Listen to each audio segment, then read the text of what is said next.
Hi guys, welcome to our channel. Vivek here. Today we will discuss the top headlines of Indian Express. कल के date में क्या हुआ था? Parliament पे सबसे बड़ा अटैक माना जा रहा है. दो the attack was not big, attack उतनी बड़ी नहीं थी. The attack was simple and simply a smoke can was distributed on the floor of the house. ये कोई बड़ी चीज़ नहीं थी, बट ये बहुत बड़ा सिक्योरिटी ब्रीच माना जा रहा है. इतने टाइट सिक्योरिटी के बीच में इस तरह का इंसिडेंट होना कहीं ना कहीं ये शर्मिंदगी की चीज़ है. इंडिया के रेपुटेशन को ग्लोबल प्लेटफॉर्म पर ये ख़राब करती है. तो इस तरह के इंसिडेंट नहीं होने चाहिए. कुछ दिनों से हम लोग देखते आ रहे थे कि ये पानन जो है, खालिस्तानी एक्टिविस्ट जो है, उनका ये क्लेम था कि इंडिया पे हम लोग जो इंडिया का जो हम लोग एनिवर्सरी मनाते हैं, क्या है एनिवर्सरी, क्या ये इशू है इंडिया में 2001 में आज ही के डेट यानी 13 दिसंबर के दिन 13 दिसंबर 2001 के ही दिन इंडियन पार्लियामेंट पे अटैक हुई थी. इंडियन पार्लियामेंट पे अटैक हुई थी. Indian parliament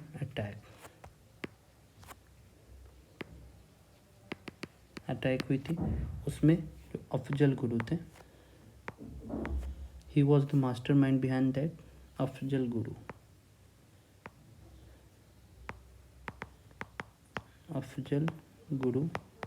he was the mastermind behind the attack on Indian parliament. हुआ क्या, बाद में इनको फांसी दी गई और इनको डेथ पेनल्टी हुई थी और उनको फांसी की सज़ा दी गई. इसमें हमारे सिक्योरिटी पर्सनल की डेथ हुई थी. कल इसी को लेकर एक सभा ऑर्गेनाइज हुआ था, शोक सभा. Prime minister Narendra Modi, honourable prime minister जो हमारे हैं, वो उनको श्रद्धांजलि अर्पित कर रहे थे. उसी दौरान हमारे पार्लियामेंट में जो न्यू पार्लियामेंट बिल्डिंग बनी है, उसमें इस तरह के इंसिडेंट्स देखने को मिले, इतने बड़े सिक्योरिटी ब्रीच देखने को मिले, जिसको लेकर तरह तरह के सवाल उठ रहे हैं कि इस तरह के सिक्योरिटी ब्रीच होना, वो भी इंडिया जैसे डेमोक्रेटिक कंट्री में. और आज ही के दिन अगर किसी ने अगर आपको चैलेंज किया था, तो अपने सिक्योरिटी को हम लोगों को टाइट रखना चाहिए. अपने सिक्योरिटी पर हम लोगों को विशेष ध्यान देना चाहिए था. हो सकता था ये इंसिडेंट छोटा था, बट अगर किसी कारणवश ये इंसिडेंट बड़ा होता, बड़े स्तर का होता, तो फिर सर्कमस्टांसेस और आउटकम्स क्या हो सकते थे, आप उसका अनुमान लगा सकते हैं.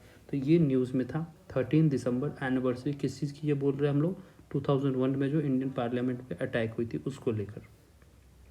ये हमारा हेडलाइन बना हुआ है. इसको लेकर आर्टिकल्स भी बहुत सारे न्यूज़पेपर कवर किए हुए हैं. नेक्स्ट न्यूज़ की तरफ चलते हैं कि अगला न्यूज़ क्या है. ये न्यूज़ भी ये बहुत सारे न्यूज़पेपर कवर किए हुए हैं. Let's move to the second news. आज का जो दूसरा न्यूज़ है जो पेपर में क्या आया है, India shifts stand backs UNGA resolution on immediate ceasefire. क्या मामला है पूरा, उसको समझते हैं. इंडिया ने अपने स्टैंड को कैसे चेंज किया है, पूरा मामला क्या है, बैकग्राउंड डेटा क्या है, उसको पहले समझते हैं. अभी चल रही है वॉर, इज़राइल एंड हमास के बीच में वॉर चल रही है. और ये वार बहुत दिनों से चल रही है, काफ़ी टाइम हो गया है. तो यूनाइटेड नेशन जनरल असेंबली जो है वो एक रिजोल्यूशन लेकर आया. UNGA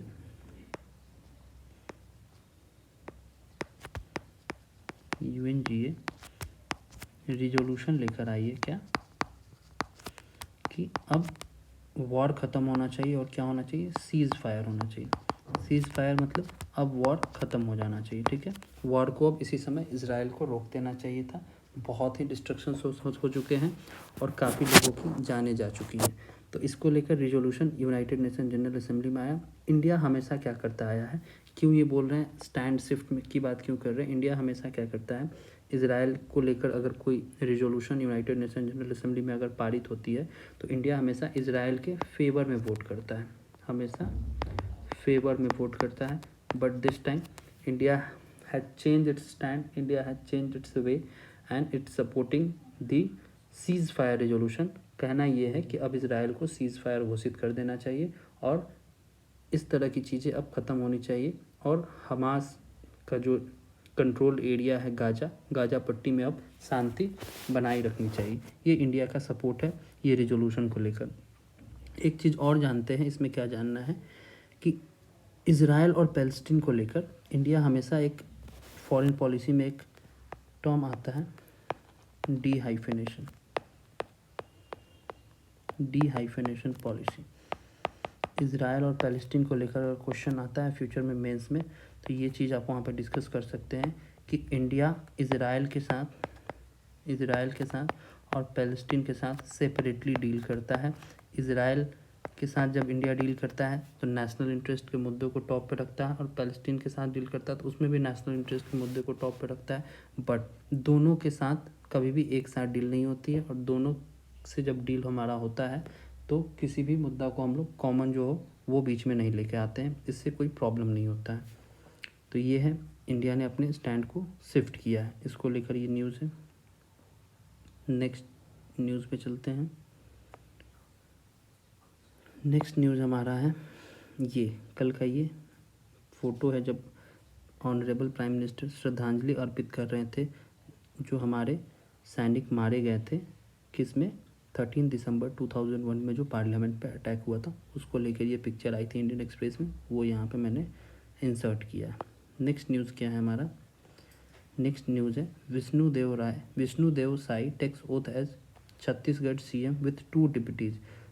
2 डिप्यूटी छत्तीसगढ़ में बने हैं, 2 डिप्टी सीएम, और 2 डिप्टी हमारे राजस्थान में भी बने हैं। तो जानने की क्या बात है कि इस बार जो सीएम के फेस है वो चेंज हुए हैं। सीएम के फेस हर जगह पे नए हैं। तो अभी 5 जगह पे इलेक्शंस हुआ था। हमारे बीपीएससी में कैसा क्वेश्चन पूछता है, अभी हाल ही फिलहाल में जो टीआरई 2.0 का जो एग्ज़ाम चल रहा था, उसमें क्वेश्चन इस तरह का था कि कोई चीफ मिनिस्टर का नाम दिया हुआ था, केरला के वो चीफ मिनिस्टर थे, उनका रिसेंटली में डेथ हो गया था। तो उनसे ये क्वेश्चन पूछा कि जो उनकी डेथ हुई थी तो वो किस कॉन्स्टिट्यूएंसी से बिलोंग करते थे और किस कॉन्स्टिट्यूएंसी से चुनकर आते थे और सीएम बने थे। तो इस तरह का क्वेश्चन है। तो अभी 5 इलेक्शन हुए हैं 5 राज्यों में, तो वो उसका आपको कॉन्स्टिट्यूएंसी देखना है। जैसे यहाँ पे विष्णुदेव साई की चर्चा हुई है, ये ट्राइबल लीडर है, तो फर्स्ट ट्राइबल सीएम भी बने हैं वहाँ पे, ये भी जानना है। और उसके बाद और क्या जानना है कि ये किस कॉन्स्टिट्यूएंसी से बिलोंग करते हैं, तो कुनकुरी कॉन्स्टिट्यूएंसी है उससे ये बिलोंग करते हैं। कुनकुरी कॉन्स्टिट्यूएंसी, यहाँ से ये इलेक्शन जीत कर आए हैं और फिर ये सीएम बने हैं। ठीक है, तो ये इम्पॉर्टेंट न्यूज़ है। उसी तरह से आपको यहाँ का देखना है कि राजस्थान के कौन सीएम बने हैं और वो किस कॉन्स्टिट्यूएंसी से बिलोंग करते हैं। मध्य प्रदेश के कौन सीएम बने हैं, वो किस कॉन्स्टिट्यूएंसी से बिलोंग करते हैं। मिज़ोरम का देखना है, और फिर किसका देखना है, तेलंगाना का देखना है कि रेवंत रेड्डी जो बने हैं वो किस कॉन्स्टिट्यूएंसी से बिलोंग करते हैं, ये चीज़ देखना है। ठीक है, नेक्स्ट न्यूज़ पे चलते हैं। नेक्स्ट न्यूज़ है COP28 को लेकर। तो COP28 को लेकर है कि COP28 का समिट दुबई में हो रहा था। ये तो कुछ इन्फॉर्मेशन इससे हम लोग जान लेते हैं।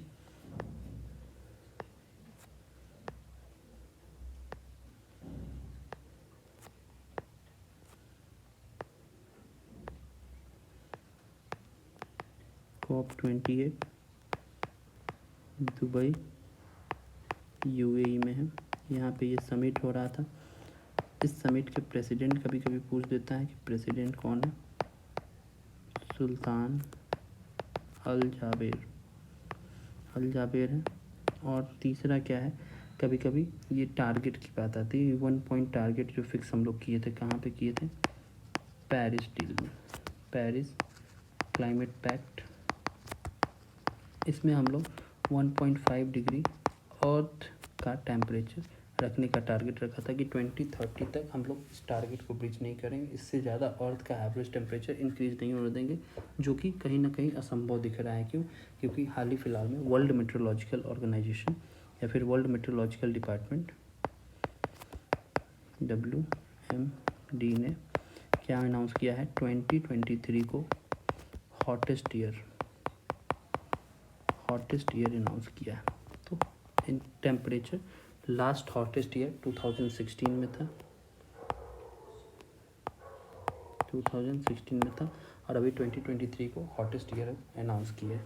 और कुछ इन्फॉर्मेशन जो जानने वाली चीज़ जो जानना चाहिए हम लोगों को, और इससे जुड़ा हुआ कुछ इन्फॉर्मेशन COP28 से यहीं पे डिस्कस कर लेते हैं। क्या इन्फॉर्मेशन है। इस बार कुछ टर्म्स इस मीटिंग में, जो COP28 की मीटिंग हुई है, उसमें कुछ टर्म्स सामने निकल कर आए हैं।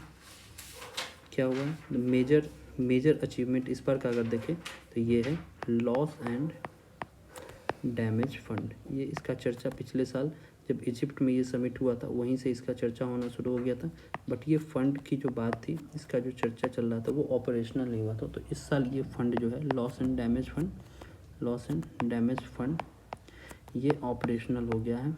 ऑपरेशनल कहने का मतलब ये हो गया कि इसमें फंड्स लोगों ने जमा किया है, डेवलप्ड कंट्रीज़ ने फंड्स जमा किया है, करीब करीब $800 मिलियन इसमें पैसा जमा हुआ है। तो ये किसको बेनिफिट्स पहुंचाएगा, ये डेवलपिंग नेशंस के लिए है। ये फंड डेवलपिंग नेशंस के लिए है। ये फंड्स डेवलपिंग नेशंस को जाएगा, वो green technology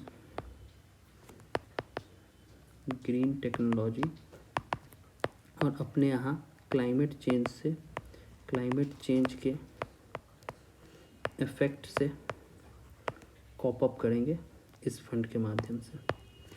cope up with effects of climate change के इफ़ेक्ट से वो कॉप अप करेंगे इस फंड की मदद से। ये फंड काफ़ी चर्चा में था। और इसके अलावा क्या जानना है, और इसके अलावा COP28 के बारे में हम लोगों को क्या जानना है, क्या आउटकम्स निकल के आए थे। एक तो लॉस एंड डैमेज फंड समझ गए, दूसरा समझते हैं ग्लोबल एडेप्टेशन रिपोर्ट। ये टर्म क्लाइमेट चेंज से जुड़ा हुआ, ये भी चर्चा में था COP28 में। तीसरा GST, ये भी चर्चा में था। ये इकोनॉमिक्स का GST नहीं है, ये GST ग्लोबल स्टॉक टेक।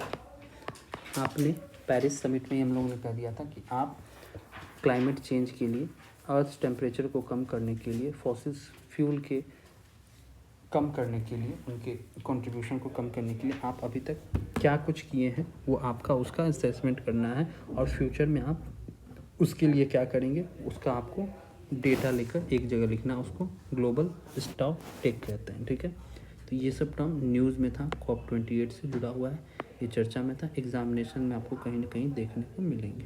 ठीक है, नेक्स्ट न्यूज़ पे चलते हैं। अगला न्यूज़ है, ये कोड के ऊपर आया है, कहाँ पे, आर्टिकल में आया है।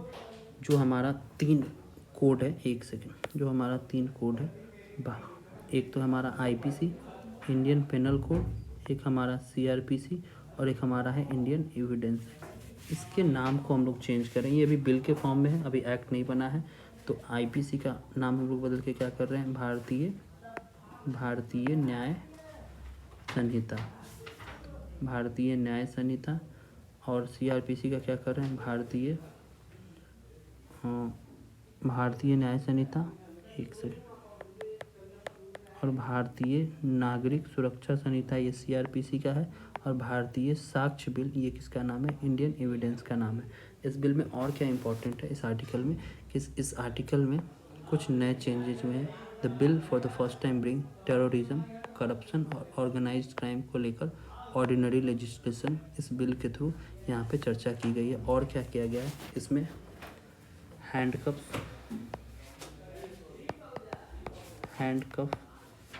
से रिलेटेड इंफॉर्मेशन दिया हुआ है इस बिल में। हैंडकफ हथकड़ी से रिलेटेड इसको लेकर इंफॉर्मेशन है, और भी इंफॉर्मेशन है। तो ये बिल जब एक्ट बन जाएगा तो इस पर हम लोग डिटेल में डिस्कशन करेंगे। नेक्स्ट न्यूज़ क्या है, GPI का मेंबर्स, ये न्यूज़ है GPI से रिलेटेड। GPI क्या है, global partners on artificial intelligence. Global partners on artificial intelligence, ये चर्चा में बना हुआ है।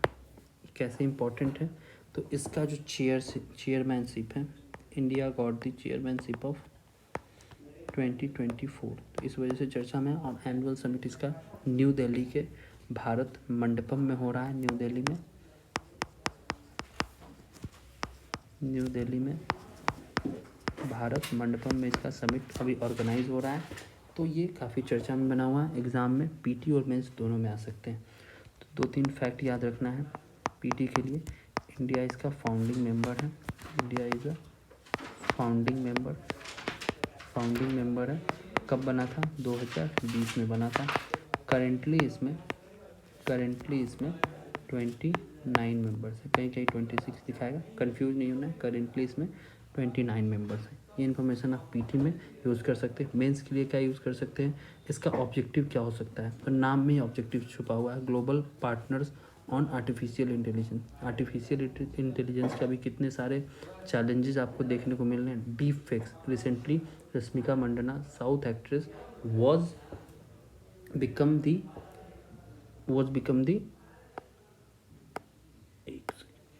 मार्कर ले लो।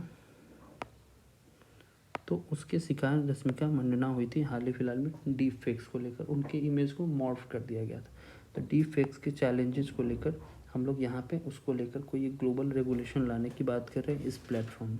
मल्टी स्टेक होल्डर अप्रोच इसमें अपना रहे हैं, सारे फील्ड से एक्सपर्ट्स को बुला रहे हैं और उनसे उसका सॉल्यूशन पूछा जा रहा है। ठीक है, नेक्स्ट न्यूज़, ये फैक्ट्स के लिए याद रखना है कि पॉलिस के जो नए पीएम बने हैं उनका नाम क्या है, डोनाल्ड टस्क।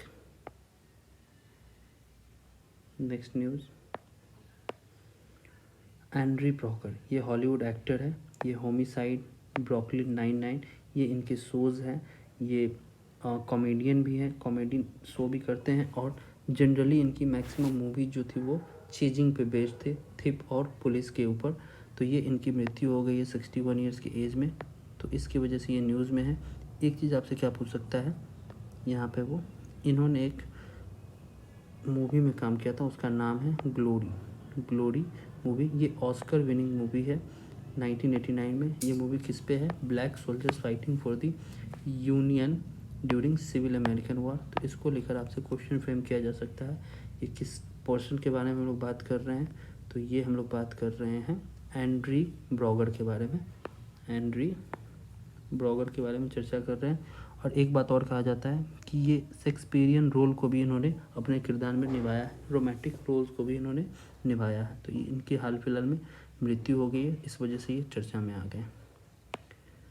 ये कुछ न्यूज़ थे जो काफ़ी हेडलाइंस बनाए हुए थे सभी न्यूज़पेपर से और हमारे आने वाले एग्ज़ाम्स में काफ़ी इंपॉर्टेंट भी है। इसी के साथ हम अपना यहाँ पर डिस्कशंस ख़त्म करते हैं। इसी तरह हम लोग डेली के मेजर हेडलाइंस जो होंगे करंट अफेयर्स में उसको डिस्कस कर लेंगे, ताकि आने वाले एग्ज़ाम में पीटी हो या मेंस हो, जितने भी कॉम्पिटिटिव एग्जामिनेशन है स्पेसिफिकली पीपीएससी और यूपीएससी, उसमें आपको मदद पहुँचाए। Thank you so much.